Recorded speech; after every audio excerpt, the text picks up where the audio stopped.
Muy buenas tardes.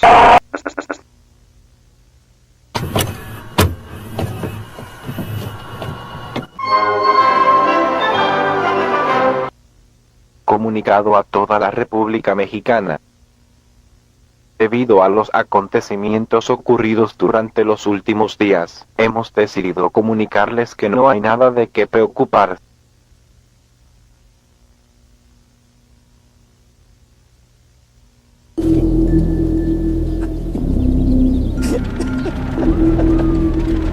El tribunal absuelve con claridad a Sergio Rafael Barraza Bocanegra de la acusación que le hizo.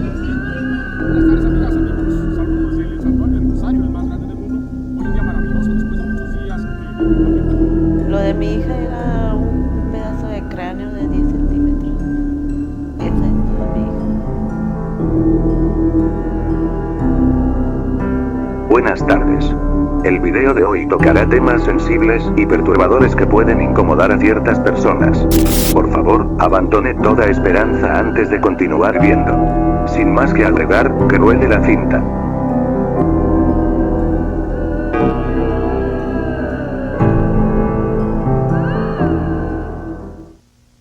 Usted es la mamá de una joven asesinada. La tala ilegal. En Ciudad Juárez, en un...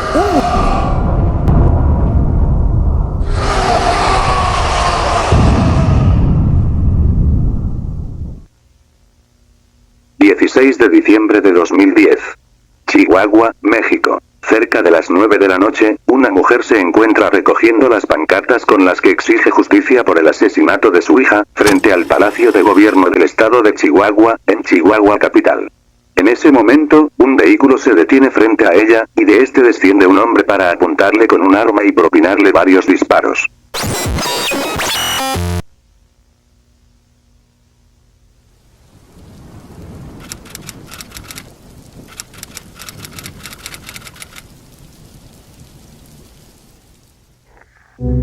Marisela Escobedo fue una mujer común, con la enfermería como vocación, y madre de 3. Sin embargo, todo cambió cuando después de haber sido asesinada su hija, Rubí Marisol Fraire, se dedicara a buscar justicia incansablemente, convirtiéndose así en activista y defensora de los derechos humanos. Las 3 muertes de Marisela, se tratan de los eventos desgarradores en la vida de Marisela, y de su propio fallecimiento. La primera muerte, cuando supo a su hija desaparecida y posteriormente asesinada; la segunda muerte, cuando el sistema de justicia mexicano dejó en libertad al asesino de su hija; y la tercera, cuando en 2010, un hombre le disparó en la cabeza, terminando así con su vida.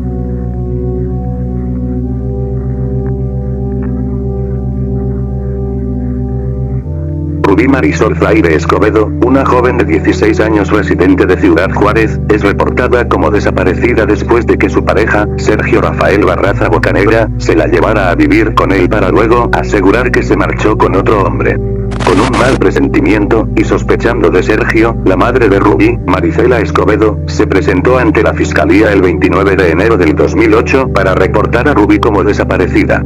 Sin embargo, Marisela recibió malos tratos por parte de los funcionarios encargados de atender su caso, y después de haber sido minimizada junto a la desaparición de su hija, recibió solo 29 volantines de búsqueda. Ciudad Juárez, la ciudad donde desapareció Rubí, es el municipio más grande y poblado del estado de Chihuahua, y la 8ª urbe más grande de México. Por esto mismo, a Marisela le pareció muy poca e indignante la cantidad de volantines de Se Busca que le fueron entregados por fiscalía, así que ella misma tuvo que imprimir más, para esparcir por toda la ciudad. Luego de buscar por toda la ciudad, Marisela se dirigió a la vivienda donde residían los padres de Sergio Rafael Barraza, para intentar obtener información sobre Rubí, pero fue en vano.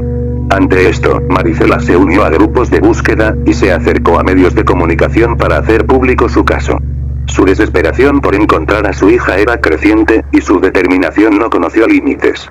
Un día, un hombre se acercó alterado a una estación de policía de Ciudad Juárez, para declarar un hecho escalofriante. El hombre, Rafael Gómez Rojas, acudió a denunciar a quien fuera su hijastro, Sergio Rafael Barraza, luego de que éste le confesara haber asesinado a Rubí Marisol Fraire.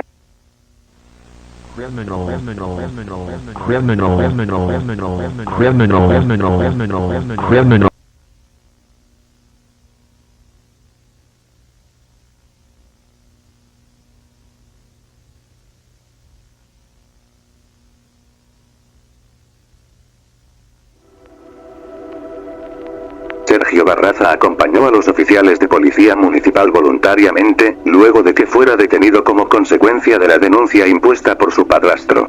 Sin embargo, en lugar de notificar a la familia de Rubí, o de abrir una carpeta de investigación, los oficiales decidieron llevarlo ante un juez, quien lo liberó luego de 36 horas, porque nadie se había acercado a reportar a una joven desaparecida.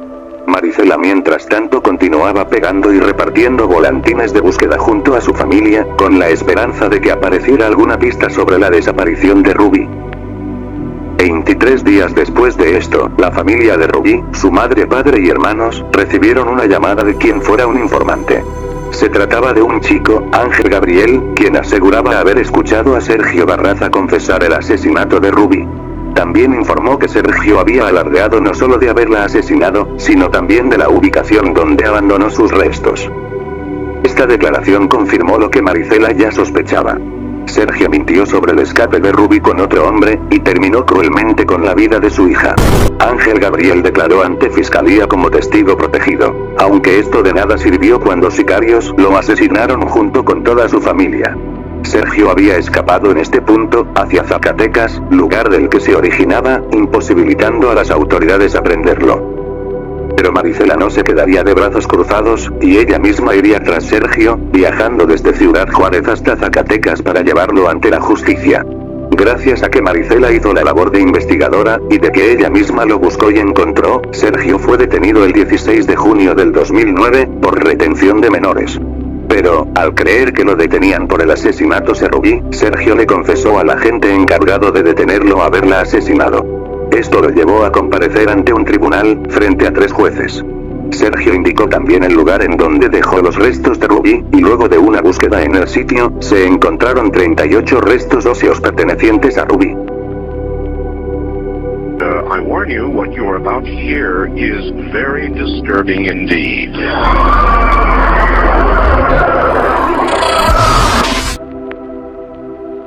Sergio se presentó a una audiencia en la que estos 3 jueces dictarían su sentencia, todo en presencia de la familia de Rubí, incluida Marisela, la mujer que hizo el juicio posible. No obstante, los presentes que esperaban justicia no contaron con que Fiscalía no había presentado suficientes evidencias condenatorias contra Sergio. A pesar de que el acusado confesó ser el asesino de Rubí Marisol, y de revelar la ubicación de los restos, los 3 jueces determinaron que la confesión del compareciente no era suficiente para condenarlo a prisión, y en cambio, lo absolvieron totalmente de la acusación de Fiscalía.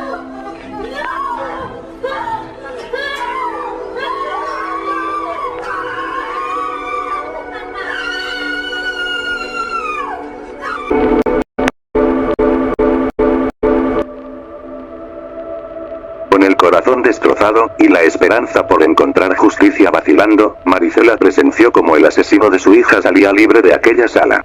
Los jueces ya habían dictado veredicto, y no había nada más por hacer. Todo el esfuerzo y martirio que Marisela atravesó para llevar ante la justicia al asesino de su hija, se desvaneció y redujo a nada, con una simple frase. El tribunal absuelve por unanimidad a Sergio Rafael Barraza Bocanegra.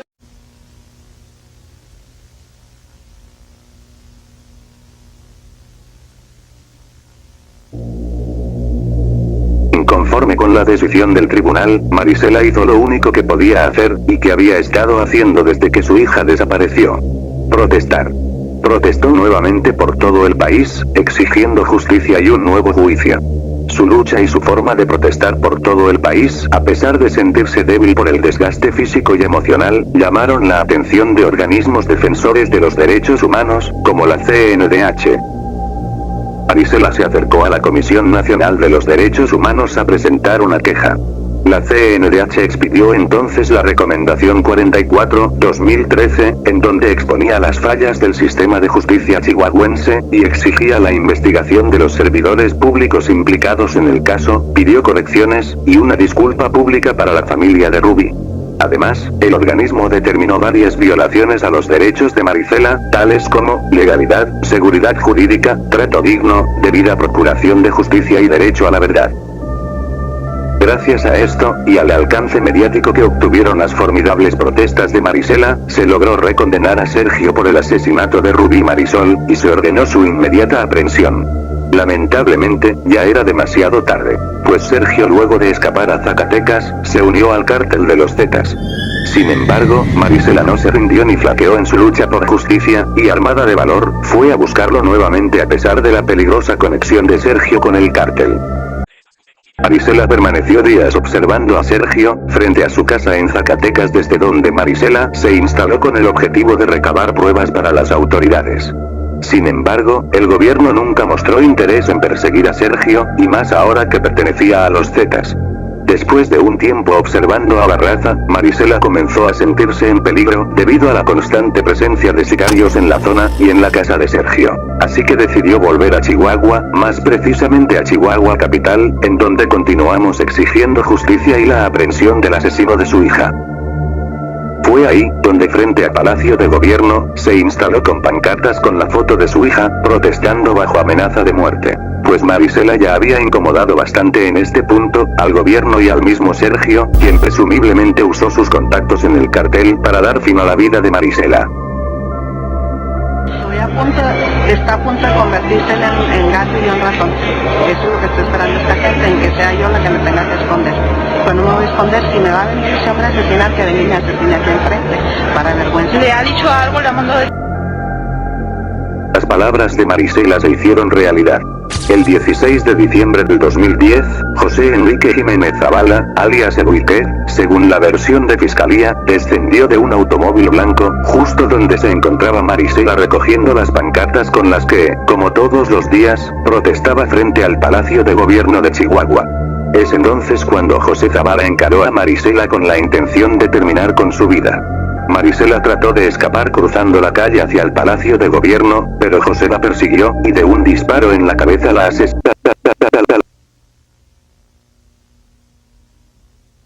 Todo parecía transcurrir con calma. Los autos pasaban y detenían su marcha como cualquier noche. Ahí, justo frente al Palacio de Gobierno de Chihuahua, Marisela Escobedo mantenía firme su manifestación. Pero en un instante la escena cambió. Un auto color blanco se detuvo a un lado de la camioneta de la mamá de Rubí. Ahí descendió un sujeto por la puerta delantera derecha. Ya ha pasado desde hace 13 años, ¿cuántas madres han pasado lo mismo que le pasó a Marisela Escobedo? El sábado pasado, las clases de gobierno primero, 13 años del asesinato de Marisela Escobedo. Ella murió. Una mujer que buscó justicia incansablemente por el asesinato de su hija de 16 años, es ignorada por las autoridades y los funcionarios encargados de brindarle seguridad y justicia, y aún así tuvo la determinación de manifestarse y alzar la voz ante el país entero. Un país inseguro y lleno de corrupción e impunidad, que vio en ella un estandarte de lucha y valentía. Marisela hizo hasta lo imposible por llevar al asesino de su hija ante la justicia, para presenciar cómo todo su esfuerzo se hacía añicos por falta de pruebas. Y por si fuera poco, el gobierno la deja desprovista de seguridad y protección, deviniendo esto en su ejecución justo a las puertas del Palacio de Gobierno de Chihuahua. Todo simplemente por querer justicia para su hija. Sergio nunca pisó la cárcel, pues fue abatido por el ejército mexicano en un enfrentamiento. Ni Rubí ni su madre, Marisela, obtuvieron justicia jamás.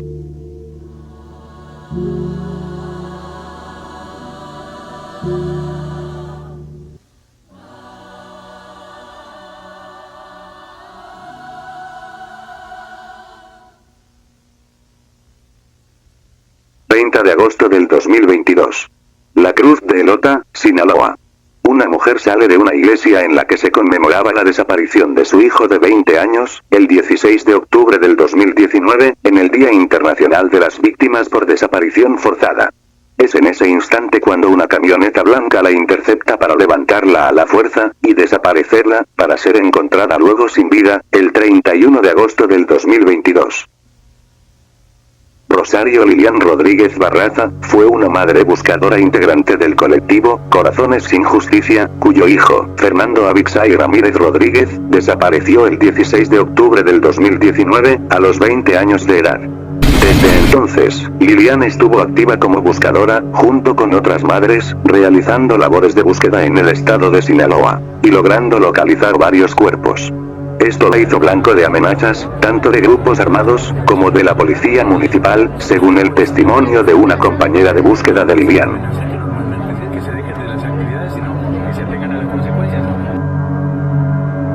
Las autoridades tenían total conocimiento acerca de las amenazas que recibía Lilian, y los anteriores atentados a su integridad. Desafortunadamente, nunca hicieron nada para brindarle apoyo o seguridad, y ni siquiera tomaron los reportes que Lilian interpuso en la Fiscalía de Mazatlán. Desde que se volvió madre buscadora, sufrió violencia y ataques contra su patrimonio, con el objetivo de intimidarla, cosa que no lograron, dada la determinación de Lilian por encontrar a su hijo. Su casa fue rociada con gasolina con la intención de prenderle fuego, intentaron secuestrar a su otro hijo, y su camioneta fue robada para ser encontrada el día siguiente. Fiscalía y autoridades sabían sobre esto, sin embargo, no es necesario aclarar que no se interesaron en hacer algo. A Lilian no le quedó más opción que, valientemente, continuar con su búsqueda, a sabiendas de que muy probablemente sus días estaban contados, y de que aquellos que debían auxiliarla, no harían nada. Y ella lo sabía muy bien, ya que, con el fin de acelerar el proceso de fiscalía, recopiló testimonios y evidencias sobre la desaparición de Fernando, su hijo. De esta forma, lograron dar con la identidad de aquel que lo secuestró. No obstante, esta persona se encontraba detenida en Sonora, y la Fiscalía de Mazatlán se excusó diciendo que era imposible su investigación en Sinaloa, deslindándose del caso y prácticamente dándole carpetazo. El 11 de junio del 2022, Lilian fue documentada en un vídeo para el proyecto Hasta Encontrarles, en donde exponía su caso y la inacción de las autoridades. Se llama Fernando Abisaí Ramírez Rodríguez, desapareció el 16 de octubre del 2019 en la Cruz de Lota, por la avenida Sur 16 y 5 de febrero. Desde entonces no sé de su paradero, lo he buscado de día y de noche y pues nada más nada. Lo único que sé fue que se lo llevaron unos hombres armados en un carro blanco. Vine y puse denuncia a Fiscalía Mazatlán. Y pues no más nada, traje videos, traje testigos y pues hasta la fecha pues no me han resuelto nada. Quien se llevó a mi hijo está detenido en San Luis Río Colorado, y pues Fiscalía aquí más atrás me dice que no se puede hacer nada porque son diferentes estados y pues yo espero una respuesta, yo busco a mi hijo, yo no busco culpables y pues esto... Lilian siguió buscando junto al colectivo Corazones sin Justicia, ayudando a localizar varios restos de personas desaparecidas. 2 meses después del mensaje que dejó para el proyecto Hasta Encontrarles, era el Día Internacional de las Víctimas por Desaparición Forzada, y se conmemoraba la desaparición de su hijo Fernando, en una misa especial. Al terminar la misa, aproximadamente a las 9 de la noche en la colonia Palos Blancos, cuando se dirigía de regreso a su casa, Lilian es interceptada por una camioneta blanca con varios tipos armados a bordo. Los tipos la levantaron para llevársela secuestrada y desaparecerla. Al notar su ausencia, su otro hijo llamó al 911 para reportar su desaparición. Pero ya sería tarde. Solo 4 horas después, el cuerpo de Lilian es localizado en la vía pública. Ella había realizado sus propias investigaciones para dar con el paradero de su hijo y aparentemente tenía plenamente identificada a la persona responsable, pero autoridades de la Fiscalía General de Sinaloa no hicieron nada para ayudarle. Mira, si buscamos culpables nos vamos a encontrar a ellos, ¿sí? Ellos saben todo, ellos lo saben todo, que se hagan pendejos es diferente, pero bueno, me da coraje. Ella solo buscaba a su hijo. No quería justicia ni culpables. Solo encontrar los restos de Fernando, quien seguramente sabía que no seguía con vida. Debido a las amenazas, y a la inminente posibilidad de correr con la misma suerte, el colectivo que Lilian fundó, Corazones sin Justicia, cesó sus actividades de búsqueda de desaparecidos. Su muerte, tan trágica como irónica por haberse dado en el marco del Día Internacional de las Víctimas por Desaparición Forzada, atrajo la atención de múltiples medios, y de la ONUDH, cuya oficina del Alto Comisionado en México, condenó el asesinato de Rosario Lilian.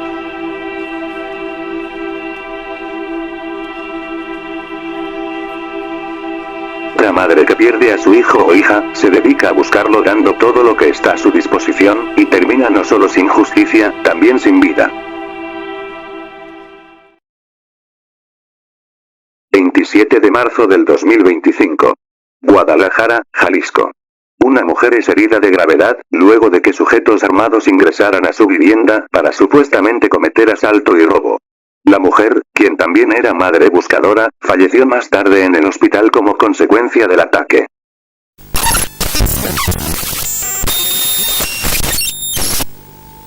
Teresa González Murillo, fue una mujer perteneciente al colectivo Luz Esperanza Desaparecidos Jalisco, en el estado de Jalisco, más precisamente en la ciudad de Guadalajara, que se unió al colectivo para buscar a su hermano, Jaime González Murillo, de 40 años, quien desapareció en septiembre del 2024. Desde entonces estuvo activa en marchas y protestas, buscando, como todos los integrantes del colectivo, justicia y atención de las autoridades.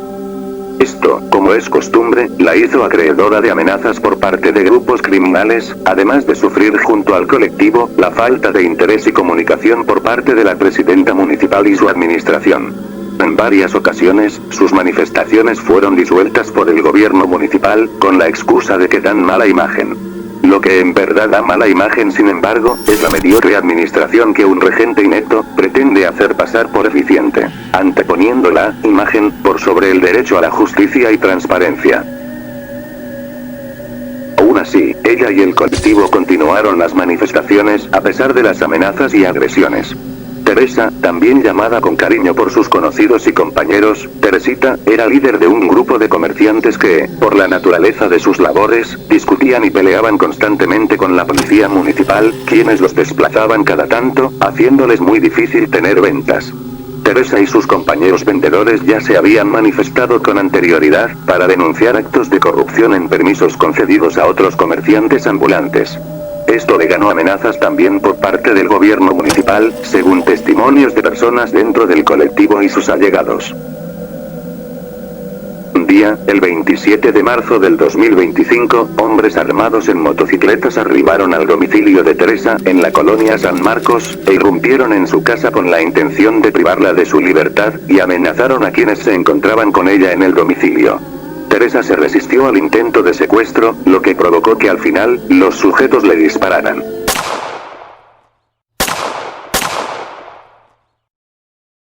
Después de que los perpetradores se dieron a la fuga, la familia de Teresa se apresuró a llevarla al Centro Médico de Occidente del IMSS, donde permaneció internada por la gravedad de la herida. El disparo fue en el rostro, por lo que su estado se mantuvo delicado, hasta que desafortunadamente se informó de su fallecimiento días después. Buscaba con valentía, con esperanza y con el derecho que le correspondía. Pero ese derecho le fue arrebatado. La violencia y la impunidad la alcanzaron antes de que pudiera encontrar respuestas. Se fue dejando en el aire su grito de justicia. Así rezaba el comunicado expedido por su colectivo, Luz de Esperanza, cuando se enteraron del deceso de Teresa. Ellos exigieron esclarecimiento y justicia para su compañera asesinada, así como la exigieron otros colectivos, pues su asesinato fue relacionado a sus labores de buscadora. La investigación de Fiscalía descartó el crimen como un secuestro, afirmando que el móvil no tuvo que ver con sus labores de buscadora. Según la versión oficial, los perpetradores viajaban en motocicletas, lo que hace imposible un secuestro. Afirmaron que se trató más bien de un simple robo, pues Teresa portaba una cantidad de dinero considerable ese día. Aunque, testigos afirman que ya había ocurrido un incidente días antes del asesinato de Teresa, en el que agredieron físicamente a su hija, fuera del plantel escolar en el que estudiaba. Los familiares de quienes la agredieron se identificaron como de la Plaza. Este hecho hace dudar sobre el verdadero móvil del asesinato, pues el colectivo cree que su muerte estuvo relacionada con la búsqueda de Teresa por su hermano. Héctor Flores, el secretario y cofundador del colectivo, fue quien declaró lo suscitado con la hija de Teresa en su escuela, y es el primero en apostar por un intento de secuestro como motivo del crimen. De cualquier manera, Teresa falleció víctima de la delincuencia y la muy marcada inseguridad que reina en el país. Y quienes como ella, realizan labores tan arriesgadas y temerarias, como lo son la búsqueda de desaparecidos y las manifestaciones exigiendo justicia, no obtienen lo mínimo de seguridad por parte de sus gobiernos. Ellos fallaron al no buscar a sus hijos, hermanos, padres y conocidos desaparecidos, orillándolos a meterse por desiertos y campos, a buscar por su cuenta y a merced de cualquier peligro, no solo por parte del crimen organizado, sino también las altas temperaturas y fauna silvestre. ¿Hasta cuándo tendrá que ser así? ¿Hasta cuándo tendrá que buscar una madre que acaba de sufrir la pérdida de su primogénito, algún indicio de esperanza reflejada en los restos de su hijo? ¿Hasta cuándo una sola persona tendrá que buscar la justicia por cuenta propia? ¿Hasta cuándo un padre viejo y cansado tendrá que caminar bajo el sol largas distancias para alzar la voz por su hija asesinada? ¿Hasta cuándo dejarán de haber tantas desapariciones? ¿Hasta cuándo las autoridades harán su trabajo? ¿Hasta cuándo una joven podrá salir a la calle sin el riesgo de convertirse en víctima? ¿Hasta cuándo una mujer embarazada no será objetivo de una red de venta de bebés? ¿Hasta cuándo tendrán que operar los colectivos buscando y exigiendo justicia? ¿Hasta cuándo?